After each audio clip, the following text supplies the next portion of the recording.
I am so excited to welcome Jade Elsberry to the podcast today. Welcome, Jade. Thank you for joining me. Yes, thank you. I'm excited to be here. Yeah, I'm going to set the stage a little bit for you. You're a virtual assistant coach and you're also a podcast host, right? Yes, that's Love it. correct. Yeah, you have a passion for helping women unlock their full potential and leave their 9 to 5 while still being able to provide for their families. And I think that's such an amazing passion because they shouldn't have to make a trade off between their passion and providing for their family and Yep. showing up as a parent when and how they want to. I think our missions are aligned. So Yes. I can't wait for this conversation. Yeah, I love it. So tell me how you left your 9 to 5 and started your coaching business because it sounds like you too had quick success. After I finally invested in a coach, yes. But I really started with my pregnancy with my second son. Mhm. So with my first son, he was a surprise. I was 22. At that point, I cared more about partying, and I was in the National Guard and going to school, but not really going to class to get my degree. I was just figuring things out. Gosh, I was early 20s. And when I had my first son, I think it really made me grow up, and I got my stuff together and I got my degree and all that. But the best part about it too was that because I was still getting my degree, which at the time I thought it was like awful timing. I thought I'd have my whole life planned out, figured out by the time I had my first kid. But it was actually a blessing in disguise because I never had to be away from him. I was a nanny. I got to bring him with me. I worked at two different daycares. I got to bring him with me. And then I mostly was able to do online classes. So honestly, he was only away from me a couple times a week for a couple of hours. And so then when I had my second son 4 years later, I just saw these other women that came back from maternity leave and they were doing it. I'm like, okay, I can do it too. And it was awful. I never realized like that connection. I know like my boss, she had her third kid and came back after 6 or 8 weeks and she's, oh God, thank God I'm back at work. And I'm like, how do you do this? And Yeah. so after I came back to work and I didn't enjoy my job. It was assistant for a life insurance company.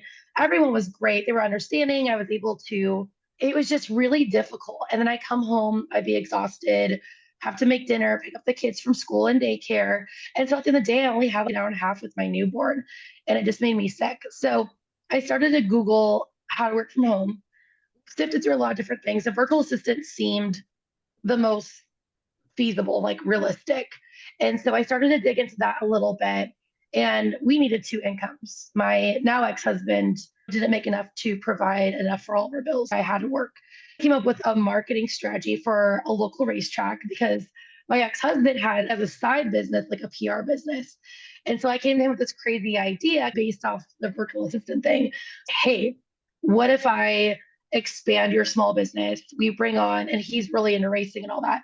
What if we bring on this local business? I'll come with the marketing strategy, but I need your help with the racing because I know nothing about racing. And so we did it together, and that was $2,000 a month, and I needed 3,000. So I factored in not paying for daycare, not paying for gas, and that was actually the way that I was able to take that leap. But it was not pretty. The extra five to $1,000 a month, like I had a construction sites, which is disgusting, and hard work. I bartended and just like a bunch of different things to fill in that gap. But I did that for a year and a half and also realized I didn't enjoy working with race car drivers at all. Not my thing. Grown men that just don't have their shit together. I went back to the VA thing and started, yeah, like I ended up giving that to my ex-husband. I was like, you can deal with these people. And so I went back to the VA thing and applied for a couple of jobs. And again, it didn't have that freedom. I Mhm. wasn't making that much money. I never knew what my hours were going to be. And then when I did have a full-time job as a VA, I had to be at my desk 8 to 4. So I still couldn't go get my kids from school, which is really that freedom that I wanted. So after 18 months of just honestly going back and forth and just figuring out everything on my own, I finally was like, okay, I need to make money or I got to go back to a 9 to 5. And I'm like, I don't want to do that. My kid's almost 2. I had that taste of working from home. I'm like, that's not an option. Yeah, I took some money out of my retirement fund, invested in a coach, and within 3 weeks, I was booked out making 3K a month, which was my goal. So it was not a fun journey. And I will say I was definitely stubborn about investing. But now I'm a huge advocate for it. It changed my life. Yeah. I love that story. It's just all about taking those little messy actions to find where you need to be and want to be and what you really want. And I know that you've also had to deal with a lot of obstacles along the way and you just stuck with it. And but that's what we have to do as moms, right? Yeah. It's that stubbornness. I like Yeah. it's a good thing, but also a bad thing. So Yeah. Yeah, I know. Through divorce and having to deal with domestic violence issues, and that's just my hat's off to you for having mhm. to persevere through that because a lot of people would find that hard normally, but being an entrepreneur requires you to have this inner strength that you didn't know you had. Yeah, rise up even when you don't want to, or show up when you don't want Right. to. So yeah, I think the first couple of years, it was really hard. It was really difficult, but also too during the hard times, like sometimes my business and my kids was like all that I had. That's what Mhm. got me out of bed. So I'm really grateful, even though it was really difficult journey. I'm really grateful because I know I wouldn't be where I am today if I wouldn't have gone through all of that. Yeah, sure. And I think so many times we limit ourselves and those obstacles in our life can really be what propels us forward. And it sounds like that's been your experience too. Yeah. So let's dive into you have some strategies and some expertise around starting an online business with ease because you found as a mom, and I think so many moms, an online business is like what really helps us find that balance and be the parent we want to be and Yeah. also provide for our families. So talk about that because I know my listeners love to hear about that. Yeah. So, like a strategy as far as what your day looks like or like how to dive into it. Sometimes just even where to begin because a lot of people Yeah. don't even know where to begin or they don't even think it's something that can be easy. Okay. That whole mindset too is it doesn't have to be hard, right? Yeah. I think honestly, at the end of the day, the hardest part is just getting out of your comfort zone. And we Mhm. actually had a confidence coach come and talk to my clients yesterday because obviously, new VA, you're going to have all the mindset and lack of confidence, all that. And one of the questions was like, I'm afraid to show up on social media. What tips can you give me?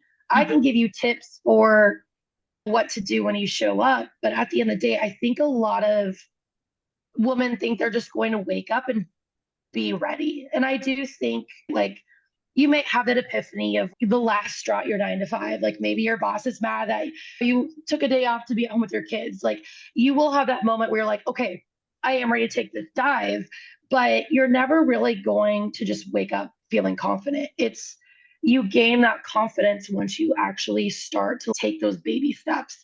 And I think for back on my journey, it was just like landing that first client. Like I wanted it so bad that I was Mhm. able to get out of my comfort zone and go and land that first client. And Mhm. once I got that first client, I gained that confidence to get the second client. And then I Mhm. gained confidence enough to. So I think it's just really that first step of just committing to what you want and then realizing it's going to be uncomfortable and be okay with the uncomfortableness. And then as far as what to do in your business, again, because of my story, I'm like a huge advocate for it. I know a lot of people like, okay, like I can't afford it. I was lucky in the sense that like I had the first month's payment to work with my coach in my retirement fund, but that was it. I had drained our savings being at home. We were paying for bills and stuff sometimes on credit cards. It was really difficult. I didn't have the money lying around. But I do know too, if I didn't have the retirement fund, I would have picked up another job and put that money aside to invest. Just do what you can. If literally you have no money, you don't have any credits, you have no one to help you out, do the freebies, do what you can, and just know it's going to take you longer because, again, like what you said, you're taking that messy action. But Yeah. if you are committed to it, always invest in a one on one coach. Don't do passive. as a new entrepreneur, passive, like sitting and watching modules is not going to help you. Like you need a coach there to like for accountability, for those mindset blocks, and honestly to help you pivot with your strategies as well too. That really it's going to be like individualized to you and not just like some cookie cutter module. Hmm. Yeah, and so many people have their own individual blocks and situations. Yeah, it can take you much more time if you're going to try to Google it and piece it together yourself. Yeah. Yeah, getting a coach that helps you one on one just helps you collapse time, honestly. Yep. So let's talk about, you mentioned it with the confidence. I Let's talk about the mindset because sometimes that is the biggest block That to. was mine. Yeah, yeah. I honestly think it's 90-10. I don't know. Mindset and Hmm. strategy. I don't know. It's so much. And I think the more you work on yourself, the more your business will thrive. So, what Yeah. are your strategies or what worked for you to help identify those mindset blocks and then how to overcome them? Yeah. And one thing I want to say too is that you can learn all the strategies, Yeah. but if you're not implementing them, that knowledge is going to be useless. Yeah. And so what keeps a lot of people from actually implementing them is their self. And for me, during this transition, I do have to mention too, before I did leave my 9 to 5, or I guess like during that same time, and after I had my second son, I was like, this, I need to do self development. But I've always been like working out and stuff too. I lost the baby weight and I gained my confidence that way. But also too, and I was a beach body coach. Like a lot of what they teach is like that self development. And I'm not gonna lie, I thought self development and like mindset was like so woo woo. I'm like, no, like you just show up and you just do what you need to do. That was my mindset. And I think after my second son, I don't know, switching from one kid to two was really difficult for me. And I feel like it really changed me to be like a more compassionate person. And I was like, no, like I need this. So I was already, when I decided to take that leap and actually invest and go full into my business, I was already like working on myself. I was going to a therapist because of my marital issues. So I was spending a lot of time on myself. So I was like figuring out a lot of different things. So one thing I hear all the time is getting ghosted in the DMs. Okay, which again, I get that was me as well too. I had a fear of rejection. But when you break it down, you're like, what's the worst that's going to happen if someone ghosts you? Is your dog going to die or are you going to lose your house? No. It's more of just like a pride thing. So, really taking the time to realize, to look at those fears that you have. Maybe it's to show your face on Instagram stories or make your first post, or maybe even just announce that you're starting your own business. Really just dissecting where that comes from. My fear of rejection, which is not anywhere where it is now. I'm just like, whatever. I just get ghosted 100 times a day in the DMs. I don't give a crap. But gosh, 5 years ago, I'd be like, that stems from never fitting in, like in school. I was never the popular kid. I got picked on. And so it's just that fear of, again, just not of like other people in the online space not feeling like I fit in. But again, through all that mindset work, here we are 5, 6 years later. I show up and do my thing, and I could give a rat's ass what anyone else thinks about what I do, honestly. Mhm. So it won't be an easy, like overnight thing, but it does take honestly years of work. And even after you work through those, and as you climb, you're gonna have even more mind, not to be a Debbie Downer about the podcast, but I'm like, oh God, I gotta deal with this forever. Now I have a $500,000 business and I have 11 people on my team. Now I have other like mindset struggles that I Mhm. did when it was just me making 3K a month. Oh yeah, new levels, new devils for sure. Yes. Yeah. I love that saying because it's so true. It is, and, like, you don't realize it until you're living it, and you're like, "Crap." I know you're like, now I got to deal with this. Right. No, but, I mean, it's just being an entrepreneur truly is just the greatest personal development opportunity there is because you hit any roadblock, if you wanna continue to grow, you have to continue to grow yourself. And Yep. It's just an ongoing journey. And that's why on this podcast, we talk about everything from trauma to relationships with your kids and your partner to the business strategy, because it all just fits together. We're not an entrepreneur in a vacuum. Yes. But yeah, there's just so much that we have to consider. Like you said, you're an entrepreneur, you have to get paid for what you're doing, right? Yes.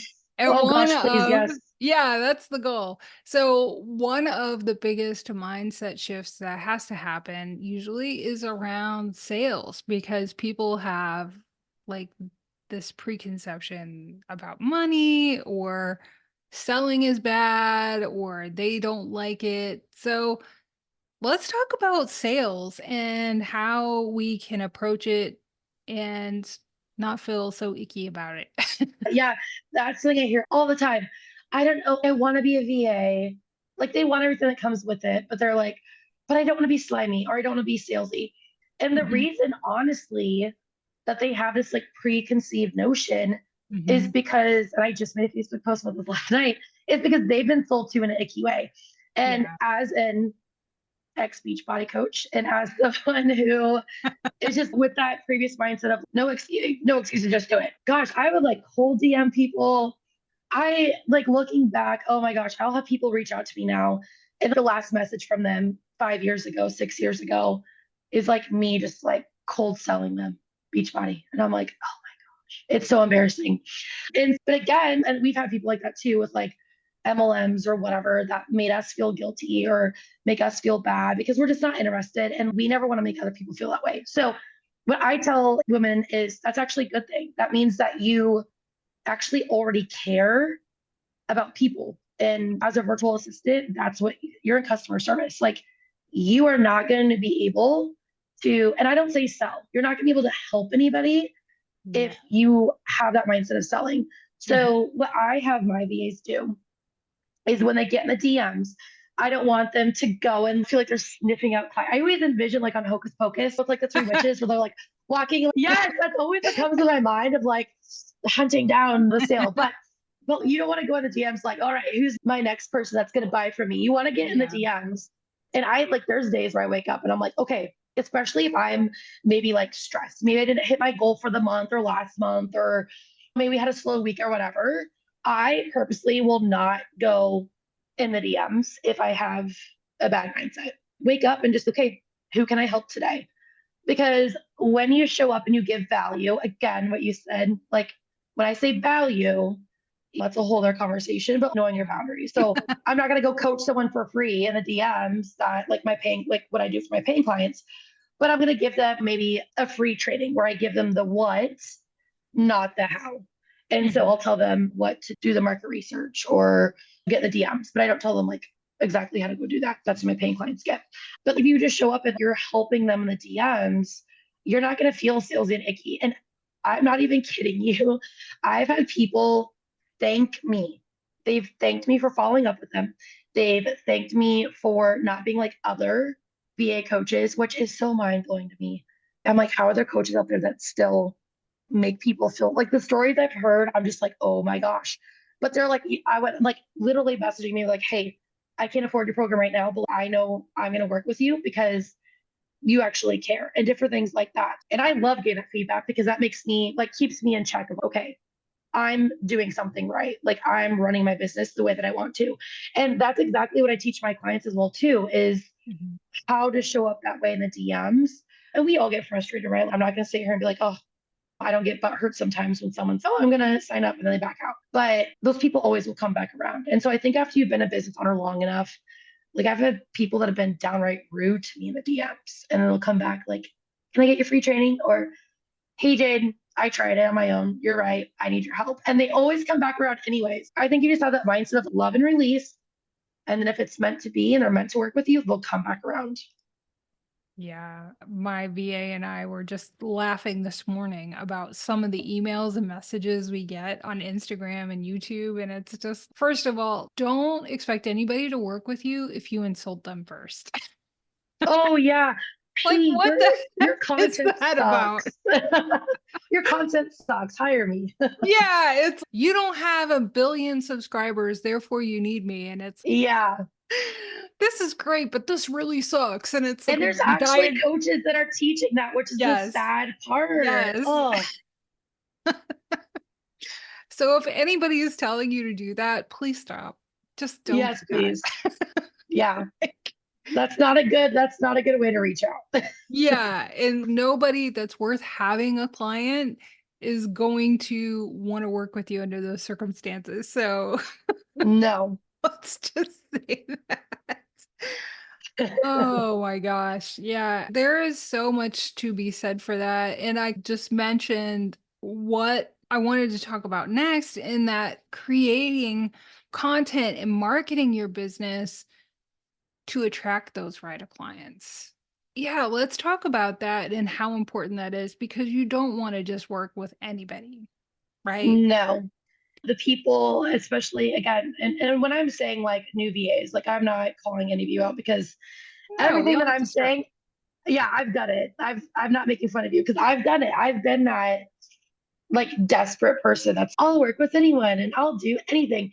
And it is a good if you get a client, like I'm sure with your VA and you've hired them on to do one thing and they're open to learning more, that's obviously amazing. Yeah, screw your skill set. But if you just come across with that desperation of I'll work with anyone and I'll do anything, it's just going to be really hard for you to actually attract a client because you as a business owner, you're gonna come across their Instagram and you're like, what do they even do?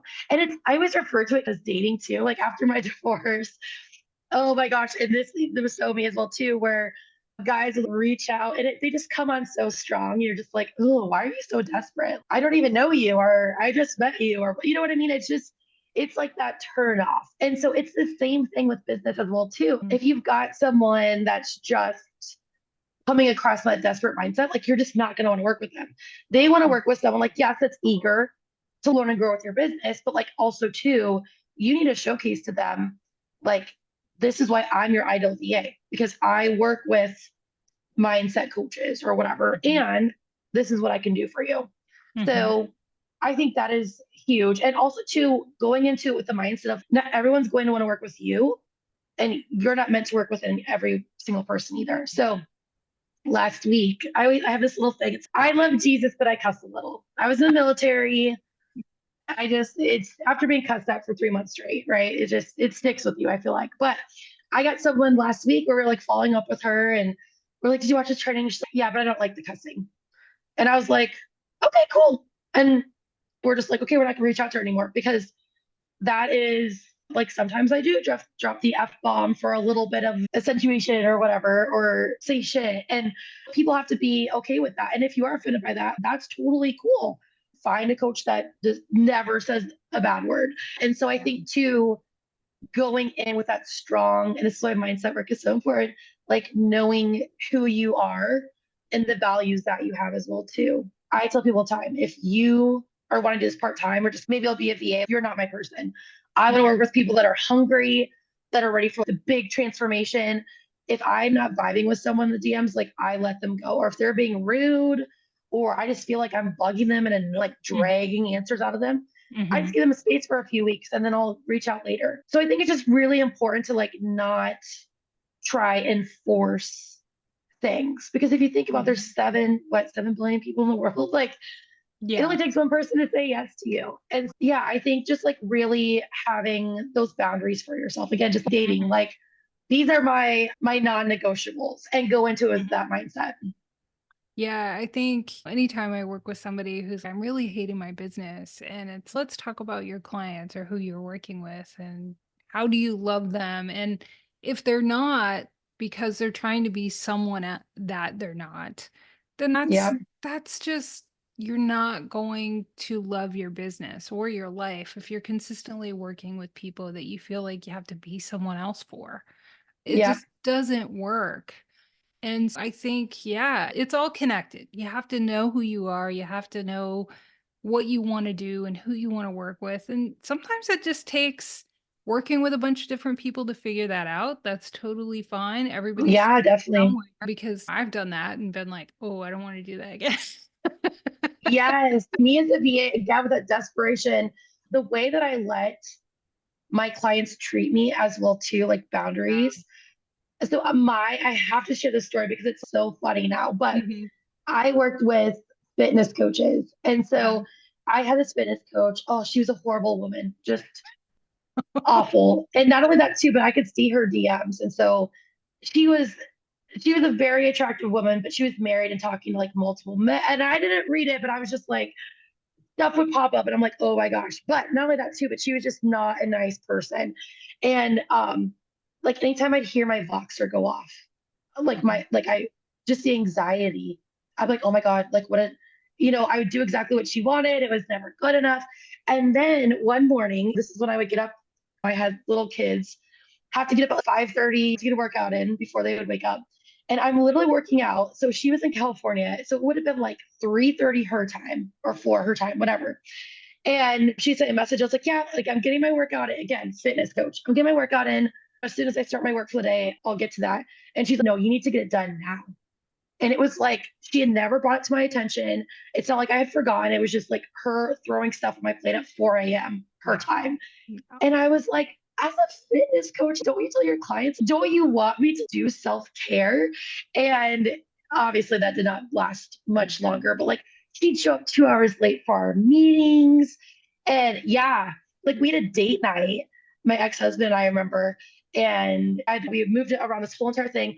So she showed up an hour and a half, 2 hours late. So we were late going on our date. I let them treat me like garbage. And again, it was that mindset of why, like, Yeah. I really did learn too.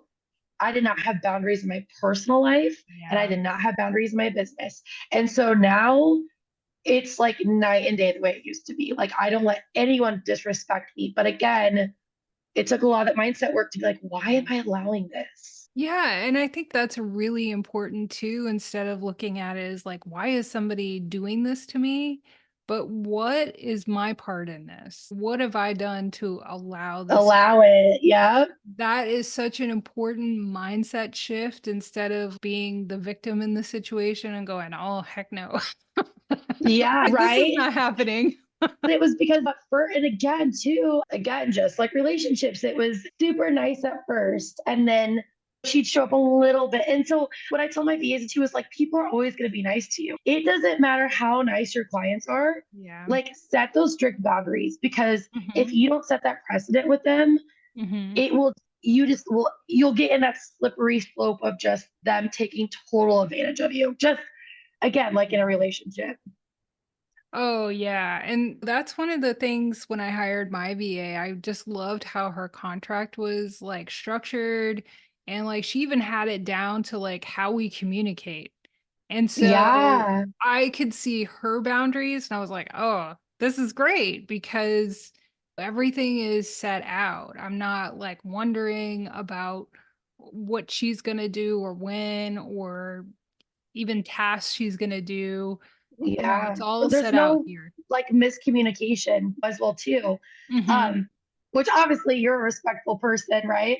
Some I people just try. don't, yeah, like some people just don't give a crap at all, obviously, like that one client of mine. Yeah. But now that I'm on the other end of it, Yeah. I'm the same way too. I love it because it's okay, there's no miscommunication. I know what you're doing on this day. And then I don't feel like I have to be like micromanaging. And then I just know like you and I are going to communicate on Slack or Voxer or whatever that is. Yeah. And and I will check into one of my VAs. She does like my content, like my email marketing. And there's times where I'll have an idea or whatever. And I'll be like, and I always check with her too. And I tell her, I'm like, if you don't have time for this and we need to push it out, it's fine. But I'll have a Yeah. call with my business coach. He's okay. See if we can get email out like by tomorrow to do this. So I always like check in, and if she's like, no, I can't do it, I'm like, no, that's totally fine. It's last minute, Yeah. and you respect that. Yeah. So I think that's like the good thing about coming from both ends, is like being a VA and now having VAs is that Yeah. you remember those little annoyances and you are more respectful. Oh, 100%. And honestly, I think when it comes to having a VA, they can only they're only as good as the leadership that they have too. Hmm. As clear as you can communicate and articulate and put your processes together and have your thoughts together in the direction you want to go, a VA is not going to magically make that happen. They're taking Yeah. that leadership from you. So I'm sure that there are people out there that think, oh, I'm just going to hire a VA and they're going to put it all together for me. Read my mind and just is like when I first hired to outsource my DMs. I had a VA before, but never liked to outsource my DMs. And so it's just so funny to me because I'm like, I was a VA. But I think too, when you're on the other side of it, I hired this VA and I remember telling my business coach, I'm like, I'm not seeing results or blah, blah, blah. And she's okay. Did you walk her through about what to do specifically in like your business or something like that? And I was like, but she's a DM expert. Like she should just, and I didn't do that as a VA. I did the, I wasn't like, that wasn't my thing. I didn't have a process. I just did whatever they wanted me to do. Mm. And so I was like, shouldn't she already know? And she's yes, but she doesn't know your bit. And I wasn't like, she said that to me. I was like, oh my gosh, duh. And I felt so bad. If you've never been in that, again, that's like a new level, new Yep. devil of, oh wow, now I'm a leader. Now I have these people under me that I need to train. And Mhm. so I will say again, that was like another big shift when my team started to grow as well too. And there's times where I do like a self-check of like, okay, am I being the best leader? Am I communicating? Does this make sense to them if we change our process or whatnot? Mhm. So yeah, it's like one of those other like hacks that you have to learn as an entrepreneur once you do start to expand. Mhm. Yeah, too. And I always invite ideas that they have. I can't think of everything, and we all have blind spots. So I'm always like, Yeah. hey, if you think we can do this in a better process or something like that, more efficiently or in a different way, then by all means, say something because just saying that, a lot of people don't feel that they have that space to do that. And Yeah. so and that's surprising, but it's so true. You don't know what environment they've come from to get their training or how other people have treated them or whatnot. I always make that clear. It's if you have an idea or a way we can do things better, let me know. Yeah. And that's something too, again, like learning through everything is I've realized I'm like, I am very like type A.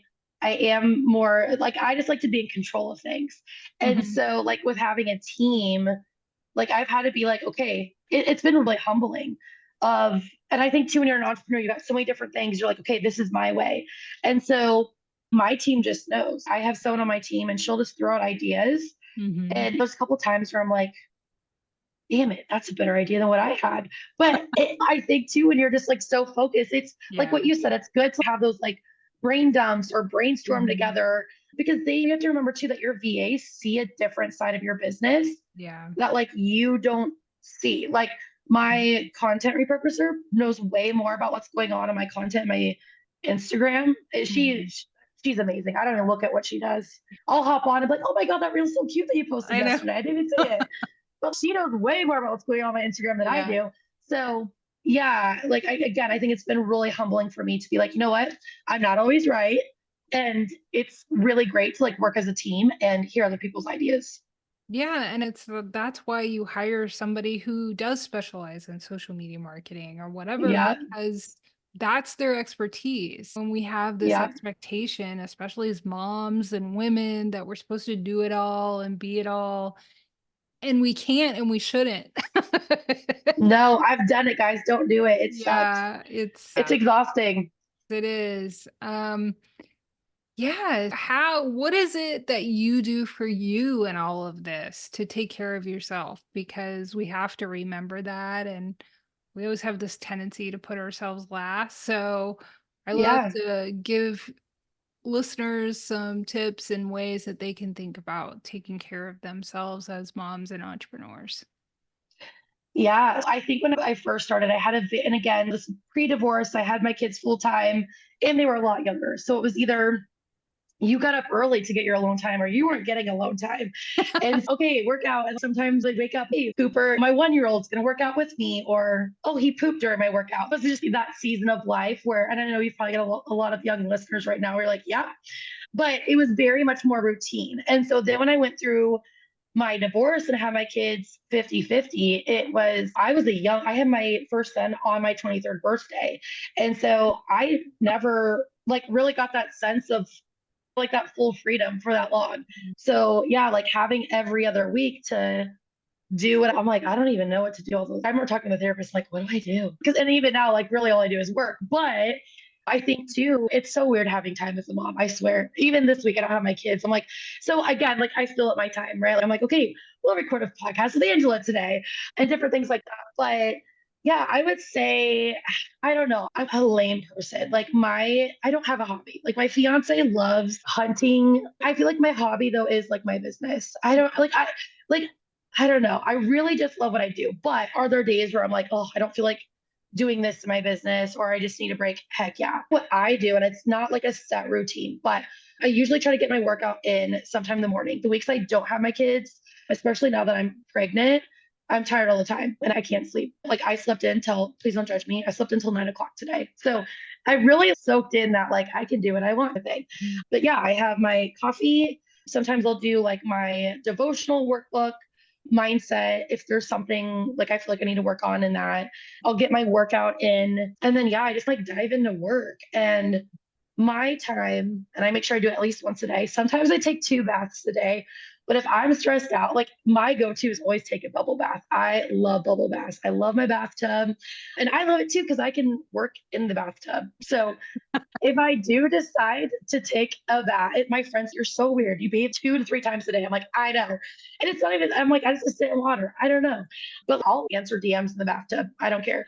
And then at night, I'll just usually turn on like my show and unplug and take a bath. I don't know. Again, I'm lame, but for me, it's just like working out and taking a bath. Very simple, Yeah. very easy, not super time consuming.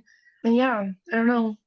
No, I think that's great because we get caught up in these traps of I have to do this. I have to do a girls' night. I have to do this fancy massage. I have to do it has to be complicated, it has to be expensive, it has to be all these things it Yeah. doesn't have to be.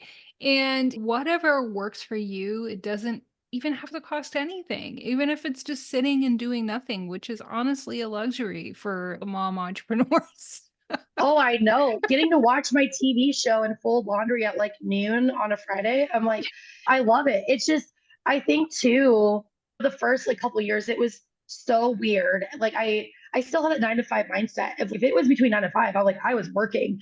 And again, I only have my kids when the baby comes Yeah. in June, it'll be different. But I'll probably be taking a nap with her in the middle of the day. So it's really just like soaking up. And really, I forget too. There's days where I feel like I have to be at my desk. I'm like, Jade, you can go turn on the Yeah. TV and work downstairs. You can go to the local coffee shop and hang out. But I will say too, I was already a homebody and I think it's gotten worse. I hate leaving my house. I have groceries delivered.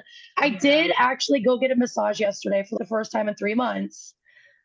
But yeah, it doesn't have to be something super No. complicated. I think it's just doing those little things like in the middle of a work day and just being like, I'm so lucky I Mhm. don't have a boss telling me what to do.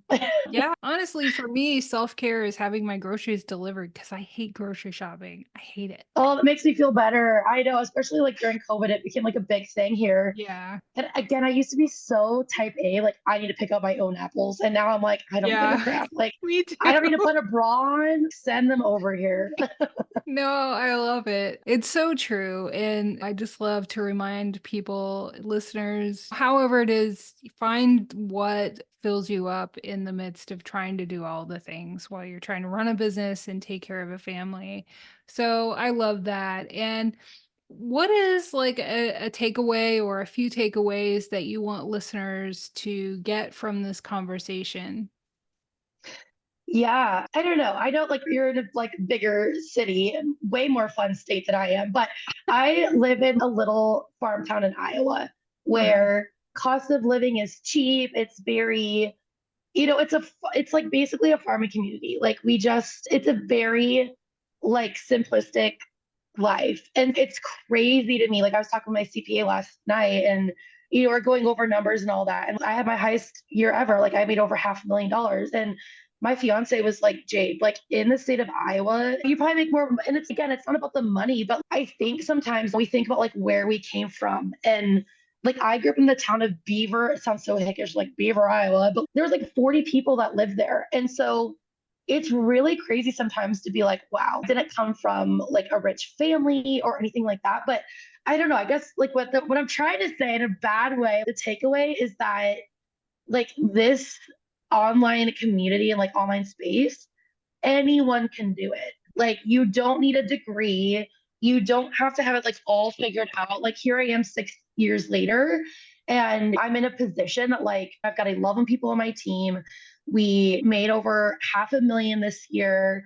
We've helped nearly 300 women, leave their 9 to 5s, make more money. It's just so mind blowing. And again, I always say I'm no one special because you're special. Okay, I know, but honestly, anyone can do this. And my biggest thing is just believe in it, have faith, and just consistently show up for yourself. Like when people are like, how are you able to do that? I'm like, I'm consistent. Like my word is consistency. I show up every day.